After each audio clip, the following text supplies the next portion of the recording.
quando o céu rugiu, o mundo inteiro pareceu prender a respiração. Não era apenas o som de trovões distantes, nem o eco comum de uma tempestade que se aproxima. Era algo maior, um rugido que atravessava a alma, como se o próprio universo tivesse sido rasgado em silêncio e por um instante o tempo tivesse parado. Havia algo no ar, algo que os olhos não viam, mas o coração sentia. E quem ouviu aquele som nunca mais foi o mesmo. A história começa com uma visão tão vívida que parecia mais real do que o próprio mundo. O homem que a teve não sabia dizer se estava acordado ou em espírito. Ele apenas sabia que foi levado para um lugar onde o céu se abria diante dele como um véu rasgado. Acima, um trono rodeado por relâmpagos, trovões e vozes. E à frente desse trono, algo que nenhum ser humano conseguiria descrever sem tremer. Uma luz viva, que respirava, que pulsava, que observava. Era como olhar para o próprio coração do universo. E foi ali, diante desse trono, que ele entendeu: algo estava prestes a mudar. Enquanto o vento soprava, ele ouviu uma voz que não vinha de fora, mas de dentro. Era suave e poderosa, calma e tempestuosa ao mesmo tempo. A voz disse: olha, escreve, porque o que vai acontecer não será esquecido. Nesse instante, o céu rugiu outra vez, e o que ele viu depois foi o início do fim, não o fim do mundo, mas o fim de tudo que o homem acreditava controlar.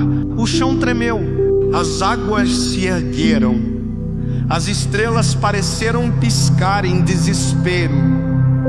E entre tudo isso, uma figura surgiu entre as nuvens. Não era um anjo comum, não era homem nem fera. Era algo além da compreensão. Tinha olhos como fogo e um rosto que brilhava mais do que o sol. Em sua mão segurava algo que parecia um pergaminho selado. 7 selos, 7 segredos, 7 juízos. Quando o primeiro selo foi rompido, a terra gemeu. Ele viu cavalos correndo pelos céus, um branco, um vermelho, um preto e um pálido. Cada um trazia consigo um tempo, um peso, uma dor. E à medida que eles passavam, o mundo mudava. Povos se levantavam contra povos, irmãos contra irmãos.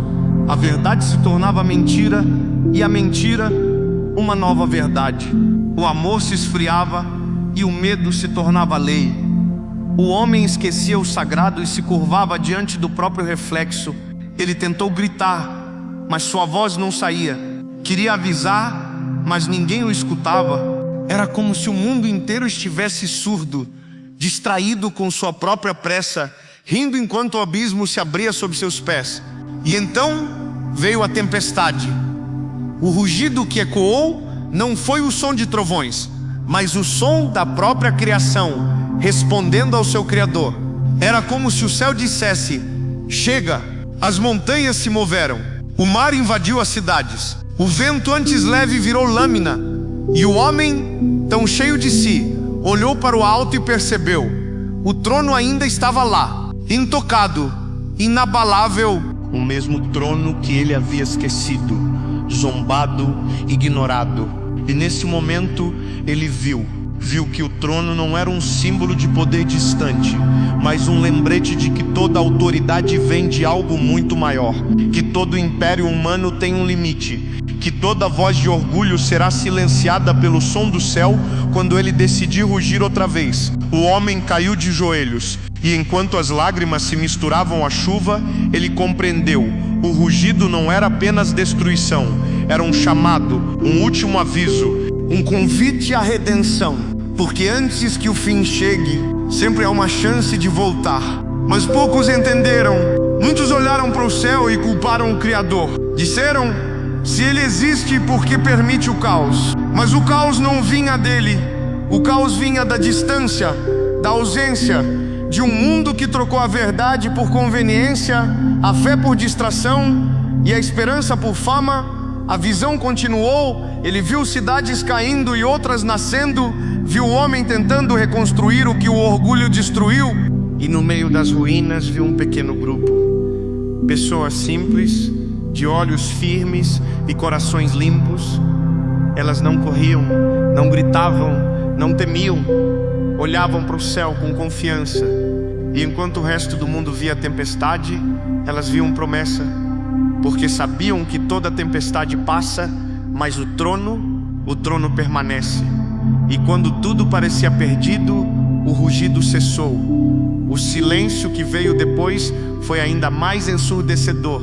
O homem olhou em volta e percebeu que estava de novo sozinho. A visão desapareceu, mas algo dentro dele havia mudado. Ele não via mais o mundo da mesma forma. Entendia que cada escolha humana ecoa no eterno, que cada ato de amor ou ódio alimenta o futuro que estamos prestes a viver. Ele voltou e contou o que viu. Muitos zombaram, outros se assustaram, alguns poucos ouviram e mudaram, mas a maioria continuou como se nada tivesse acontecido, porque o som do céu só é ouvido por quem ainda tem alma para escutar. Anos se passaram e aquele homem envelheceu, mas sempre que o trovão ecoava, ele fechava os olhos e lembrava: o céu já rugiu uma vez e rugirá de novo, não com destruição, mas com justiça, porque cada rugido é uma lembrança de que o tempo do homem tem fim, mas o tempo de Deus é eterno. E se você está ouvindo isso agora, talvez não seja por acaso. Talvez esta história tenha encontrado você porque há algo que precisa despertar. Talvez o rugido não venha de fora, mas de dentro. Um chamado para olhar além das distrações, além das telas, além do medo, para lembrar que o trono ainda está lá e que o mesmo Deus que governa os céus também habita no silêncio da sua alma. A visão que mudou tudo não foi sobre destruição, mas sobre revelação. O homem viu o fim e entendeu o começo, porque às vezes é preciso o mundo tremer para que o coração desperte. É preciso o céu rugir para que o espírito volte a ouvir. E é nesse ponto que o vídeo muda o tom. A voz do narrador se suaviza, a trilha abaixa. Ele respira e pergunta: e se o rugido já estiver acontecendo? E se essa agitação, essa sensação constante de vazio, de correr sem saber para onde, for o eco de um céu que tenta nos acordar? Quantas vezes ignoramos os sinais, os avisos, os chamados sutis? Quantas vezes o próprio Criador tentou falar conosco, não com trovões, mas com silêncios? O homem da visão percebeu tarde, mas nós ainda temos tempo. Tempo de escutar antes que o trovão vire tempestade. Tempo de mudar antes que o selo se quebre. Tempo de escolher o trono certo, não o trono do ego, mas o trono do Espírito.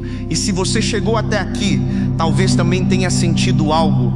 Talvez essa história tenha tocado uma parte sua que andava adormecida. Talvez o rugido que você precisa ouvir não venha do céu, mas da sua própria alma, tentando te lembrar quem você é. Por isso, antes de sair, pare por um instante, respire, olhe para dentro e pergunte-se: o que o céu está tentando me dizer? Se essa mensagem fez sentido para você, compartilhe. Deixe nos comentários o que você sentiu, o que te veio à mente enquanto ouvia essa história. E se você quer continuar recebendo mensagens assim, que falam do invisível, do eterno, do que realmente importa, inscreva-se no canal. Isso ajuda mais do que você imagina, porque o rugido pode ter começado lá no céu, mas o eco dele, o verdadeiro eco, começa agora dentro de você.